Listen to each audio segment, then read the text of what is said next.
The woman I met at a group blind date was a doctor, someone everyone around her expected great things from. But despite her qualifications, she seemed inexperienced and lacked confidence. She froze in moments where quick decisions were needed. Being a doctor myself, I felt compelled to step in and help her out so she wouldn't let her friends down. My name's Jack. I'm 32 years old and also a doctor. Even at this age, I've never been the subject of gossip. Sure, I've had relationships, but work always came first, leading to breakups. Most of my exes complained that I didn't give them enough attention. By my late 20s, I realized I might be more suited for work than romance. Early on, I felt a bit empty seeing everyone around me getting married and having kids, but now I'm able to separate myself from all that. I focus on work and study every day, driven by the desire to save as many patients as I can. My family back home is pretty laid back, so there's no pressure about marriage. I'm thankful for the environment I'm in, and all I could think about was becoming self-sufficient as soon as possible. So when old high school buddy invited me to a mixer, I wasn't interested. I was going to decline, but they were one person short and really needed me to fill in. Reluctantly, I agreed. My plan was simple: show up, make an appearance, and then leave. I didn't even bother dressing up when I left the house and headed to the meetup spot. Hey everyone, long time no see, I said as I arrived, realizing I was the last one there. Seeing old friends after so long put a smile on my face. Becoming an adult meant we didn't see each other often, so reuniting with them at this group date was a pleasant surprise. Even though I wasn't keen on going at first, that moment of reunion made me glad I came. We caught up with old stories and updates on the way to the restaurant, and it felt like we were back in our college days. I was having such a good time that I almost forgot the main purpose of the evening. We got seated and waited a few minutes for the women to arrive. The mood shifted as soon as they walked in, all cheerful and introducing themselves with a "nice to meet you." I could sense my friends silently praying for a meaningful connection as we entered the restaurant. I found myself quietly rooting for them too. After ordering drinks and making a toast, we started introducing ourselves. I'm Jack. I work in corporate, I said. I had arranged with my friends beforehand to give a different profession. It's not that I'm embarrassed, but saying I'm a doctor often leads to a lot of questions and can be a bit overwhelming. Hi, I'm Sarah. I work as an internal medicine doctor. I was taken aback to hear that amongst us was a fellow doctor.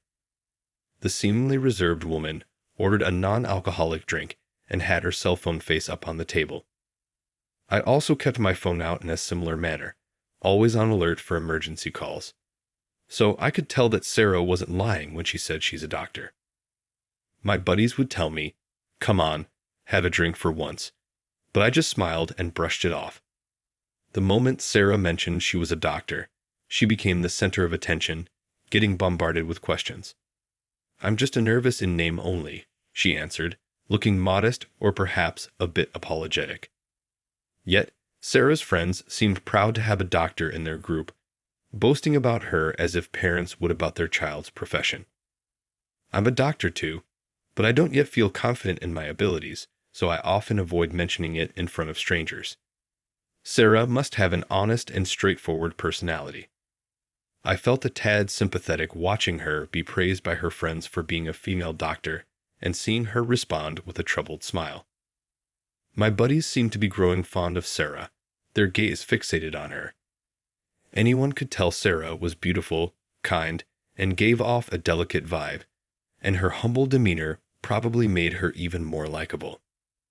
I wasn't drawn to her romantically, but I felt a kinship with her as a fellow doctor. Many female doctors at my workplace were strong-willed, had a high society vibe, and were quite snobbish. My alma mater was a state university in a place like Idaho, but my current hospital is affiliated with a private medical college, so there are many young female doctors. Hearing their conversations, there are a lot of things I don't quite understand. Their values clearly clash with mine, and coming from an average family, I often feel out of place. I've always had difficulty connecting with such women. I sensed none of that vibe from Sarah in front of me. As the night went on and we all loosened up with some drinks, the ambience in the bar suddenly shifted. "Sir, are you okay?" The distressed call of the store clerk was followed by the sight of a fallen man just beyond the open door. I immediately stood up and approached the man. I informed the clerk that I'm a doctor and diagnosed him with acute alcohol poisoning, instructing her to call an ambulance. From behind, Sarah, pushed forward by our mixer friends, came toward us visibly shaken, clearly not accustomed to such situations. Her hands trembled, taking too long to decide and seemingly on the verge of panicking.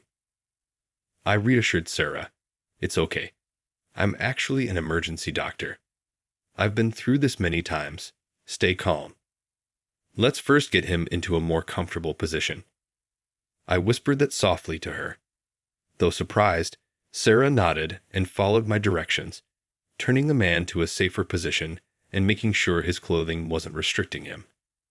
I asked the clerk for a blanket to keep him warm. Fortunately, he was still breathing. Basic first aid seemed to suffice as we awaited the ambulance. No matter how many times you face emergencies outside the hospital, you never really get used to it. Thankfully, it wasn't more serious. Looking down with regret, Sarah replied, "I couldn't do anything," tears streaming silently. Earlier at the mixer, she had shared that she's working at a big city hospital. Judging by her age, it seemed she had limited experience. She had graduated top of her class, and it seemed everyone had high expectations of her because of it. Earlier, Sarah had said, "Struggling, I can't let everyone down." Saving lives but feeling the need to constantly meet others' expectations. I think that's wrong, but I also understand that it's not solely Sarah's fault that she feels this way. I don't care about titles and rarely talk about my profession. Perhaps because of that, people even say things like, "Oh, right, Jack was a doctor too." They even made such rude remarks. The contrast between me and Sarah, but seeing her cry out of frustration, it moved me too. I remember having a time like that myself, and I knew firsthand just how painful that kind of regret can be. "Sarah, you're really something." After the man was taken away in an ambulance, Sarah hesitantly began to speak to the friends who had rushed over. "I didn't really. Thanks to your precise instructions, he was saved." She was about to say she hadn't done anything, and I interrupted her. I looked up to meet the surprised eyes of Sarah. Her friends were hounding her, saying, "You did great." Sarah looked at me as if asking why, but I figured she just didn't want to let her friends down. From Sarah's bag, a medical reference book was peeking out. Despite being a newly published edition, it was tattered and full of sticky notes. She must be putting in an immeasurable amount of effort. It might just be me being pretentious, but hard work is always rewarded. That's why I hope she doesn't get disheartened now. There will be many more setbacks in the future, but I thought that right now she doesn't need to bear the guilt of letting her friends down. The mixer ended after the incidents during the first round. I was relieved I didn't have to think of an excuse for not attending the second round.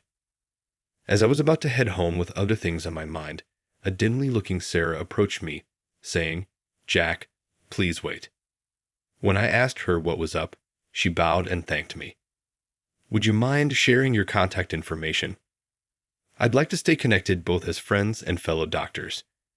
She offered her phone, looking expectant, and I couldn't help but find her endearing. "Here's my number. Thank you." When I displayed my number, Sarah registered it with a happy look.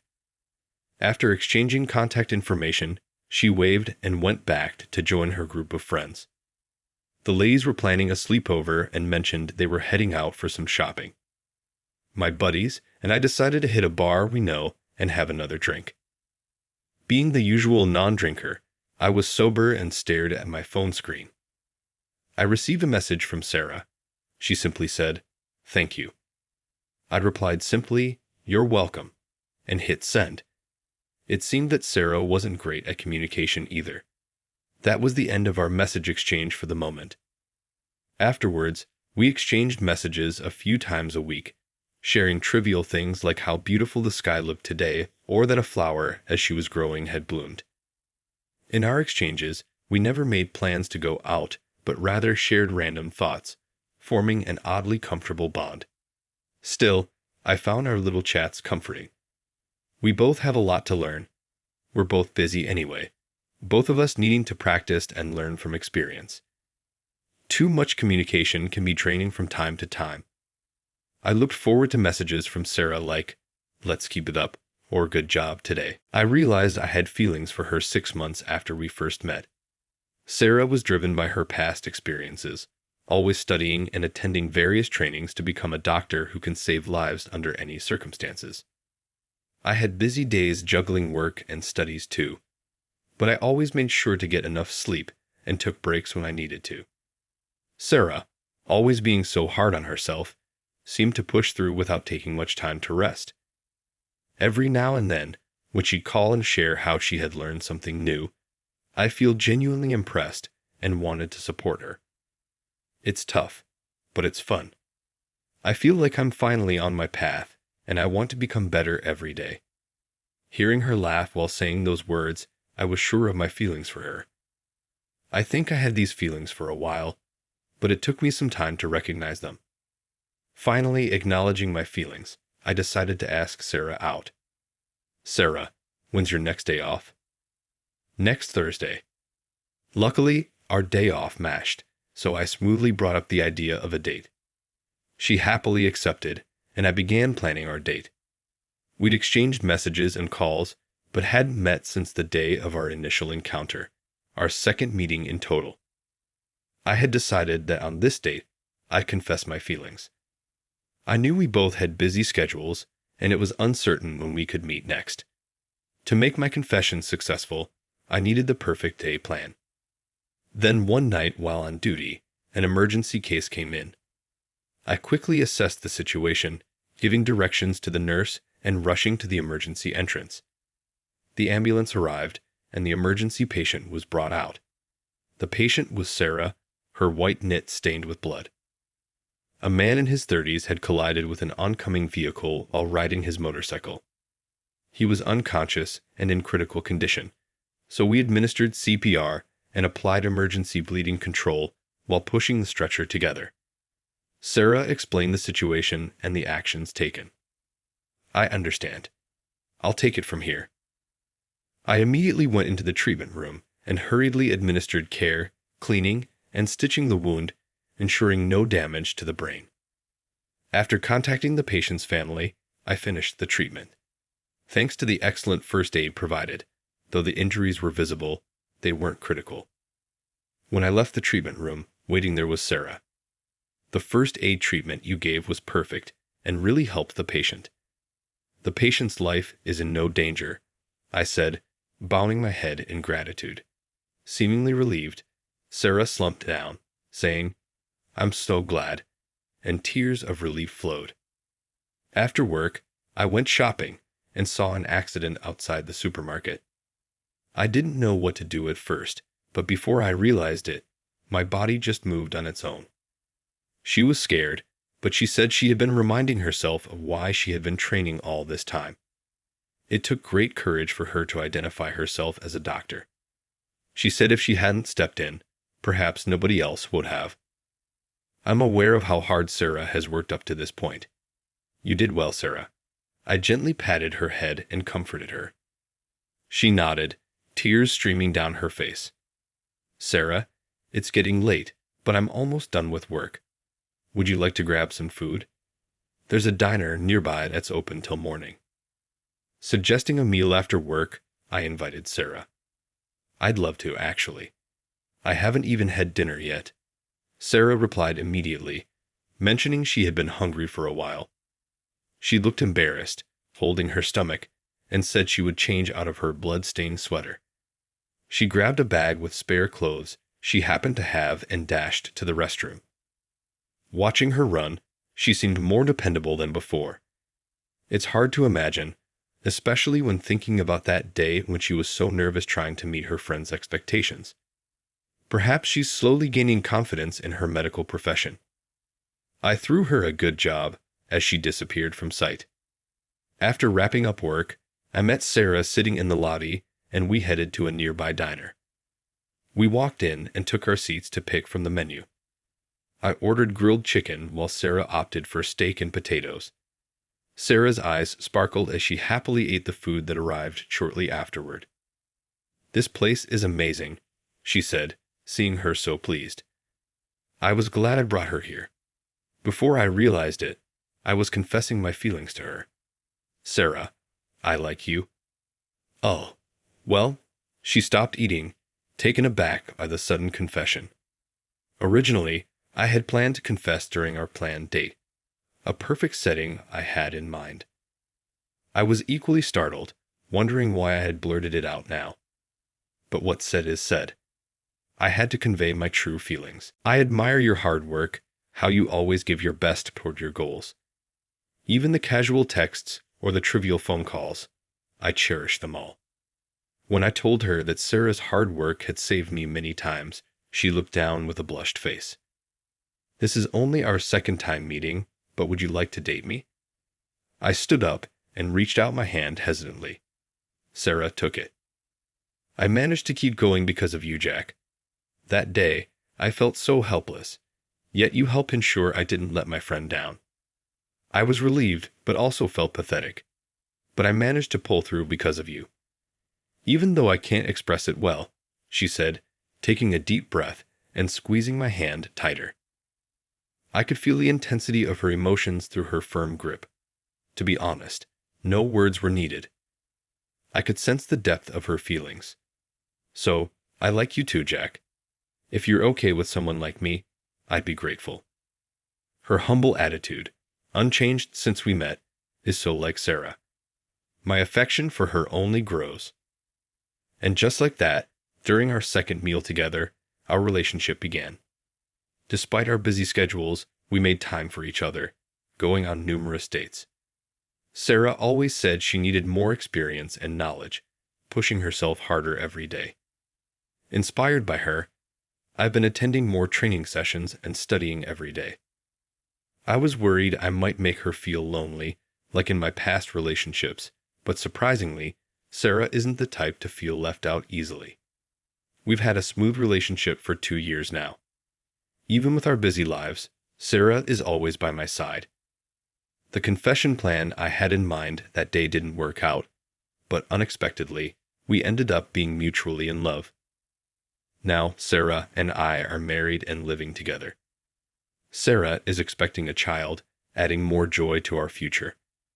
Both of us, with our unending passion for our careers, continue to push and inspire each other every day. After her maternity leave, Sarah's considering switching from internal medicine to emergency medicine. I used to immerse myself in work, thinking I wasn't cut out for love.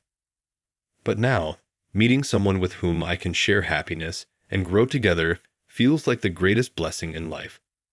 I'm determined to work hard to protect